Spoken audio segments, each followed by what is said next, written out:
আপনি কি জানেন বাংলাদেশ শিগগিরই পেতে যাচ্ছে বিশ্বের অন্যতম আধুনিক মাল্টিরোল যুদ্ধবিমান এবং এই সিদ্ধান্তে কাঁপছে পুরো দক্ষিণ এশিয়া, বিশেষ করে ভারত।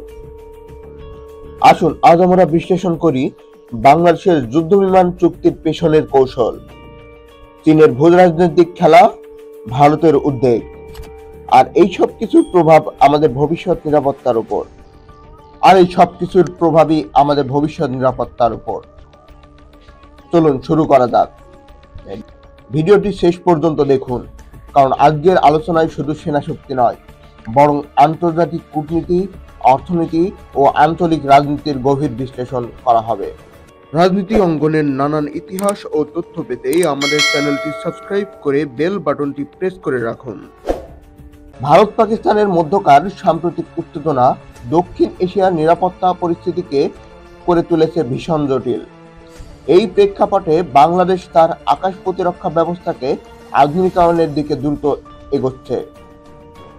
ভারত ও পাকিস্তান উভয়ে পারমাণবিক শক্তিধর রাষ্ট্র। তাদের সংঘাতে কেবল সীমান্ত অঞ্চল নয়, বরং দক্ষিণ এশিয়া অস্থিতিশীল হয়ে পড়তে পারে। এমন অবস্থায় বাংলাদেশ তার সার্বভৌমত্ব রক্ষার কোনো ঝুঁকি নিতে চায় না, এবং সেজন্যই চীনের সঙ্গে প্রতিরক্ষা চুক্তির পথে অগ্রসর হয়েছে ঢাকা। বাংলাদেশকে চীন 26টি জেট-10C মাল্টিরোল যুদ্ধবিমান সরবরাহ করবে। এই বিমানগুলো তৈরি করেছে চেংদু এয়ারক্রাফট ইন্ডাস্ট্রি গ্রুপ, যা ইতিমধ্যেই পাকিস্তান ও চীনের নিজস্ব বিমান বাহিনীতে ব্যবহৃত হচ্ছে।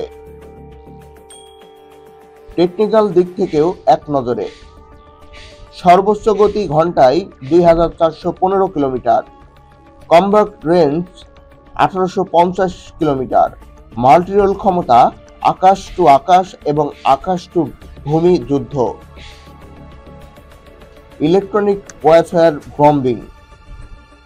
দাম মাত্র 40 থেকে 45 মিলিয়ন ডলার, যেখানে ভারতের রাফায়েলের প্রতি ইউনিটের দাম প্রায় 400 মিলিয়ন ডলার। এছাড়া চীন এই যুদ্ধবিমান ভারতের কাছে কখনোই বিক্রি করবে না, তাই টেকনোলজি সিকিউরিটি অনেকটাই সুনিশ্চিত। বাংলাদেশ সম্ভবত এই বিমানগুলো মোতায়েন করবে লালমনিরহাট বিমান ঘাঁটিতে। এই ঘাঁটিটি চিকেন নেক করিডোরের খুব কাছেই, যেটি ভারতের উত্তর পূর্ব রাজ্যগুলোকে মূল ভূখণ্ডের সাথে যুক্ত করে। এর মানে দাঁড়ায়, যদি কখনো সীমান্ত উত্তেজনা বাড়ে, বাংলাদেশের বিমান এই অঞ্চলকে কৌশলগতভাবে চাপে রাখতে সক্ষম হবে। এটি শুধু প্রতিরক্ষা নয়, বরং ভূরাজনৈতিক ভারসাম্যের পরিবর্তন। ভারতের বিশ্লেষকরা বলছেন, পাকিস্তান ইতিমধ্যে এই বিমান দিয়ে ভারতের 5টি যুদ্ধবিমান ধ্বংস করেছে। যদি বাংলাদেশও এই বিমান পায়, তাহলে ভারতের জন্য এটি হবে ট্রু ফ্রন্ট চ্যালেঞ্জ। রাফায়েল বনাম জে-10C। রাফায়েল ভারতের আকাশ প্রতিরক্ষার মূল শক্তি, কিন্তু জে-10C-কে বলা হচ্ছে রাফায়েল কিলার। এর পাশাপাশি ভারতের জন্য দুশ্চিন্তা আরেকটি, বাংলাদেশের সেনা আধুনিকায়ন পরিকল্পনা চীনই প্রধান অংশীদার হয়ে উঠছে। বাংলাদেশের জিডিপি, জনসংখ্যা ও সামরিক বাজেট সবকিছু মিলিয়ে চিন্তাভাবনা করে এগোতে হবে। পশ্চিমা অস্ত্র হলে খরচ, শুধু দাম বেশি নয়। ভারত সেই প্রযুক্তির সাথে পরিচিত, ফলে চমক দেওয়ার উপায় থাকে না।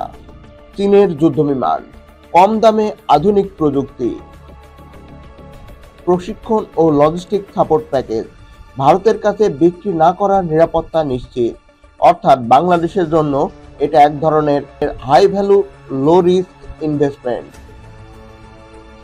2019 সালে চীন এই প্রস্তাব দিলেও ভারতীয় প্রভাবের কারণে তা গ্রহণ করা হয়নি।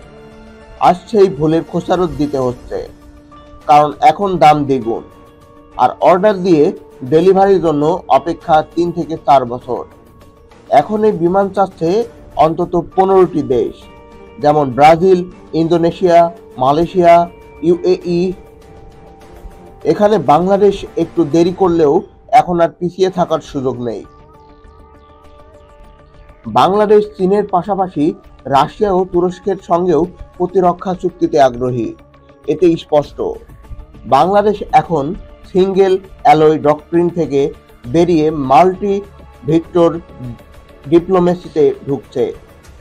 এটি শুধু সামরিক নয়, বরং কৌশলগত স্বাধীনতা ও আঞ্চলিক ভারসাম্য রক্ষার কৌশল। বাংলাদেশের আকাশ এখন শুধু একটি প্রতিরক্ষা স্তর নয়, এটি কূটনৈতিক ও কৌশল ছায়াযুক্তের নতুন ময়দান। আপনি কি মনে করেন বাংলাদেশের চীনের যুদ্ধবিমানকে নাকি ভারতের জন্য হুমকি, নাকি এটি বাংলাদেশের স্বার্থে একটি যুক্তিসঙ্গত পদক্ষেপ? কমেন্টে জানান আপনার মূল্যবান মতামত। আমাদের চ্যানেলটি ভালো লেগে থাকলে লাইক, কমেন্ট, শেয়ার এবং সাবস্ক্রাইব করতে ভুলবেন না। ধন্যবাদ।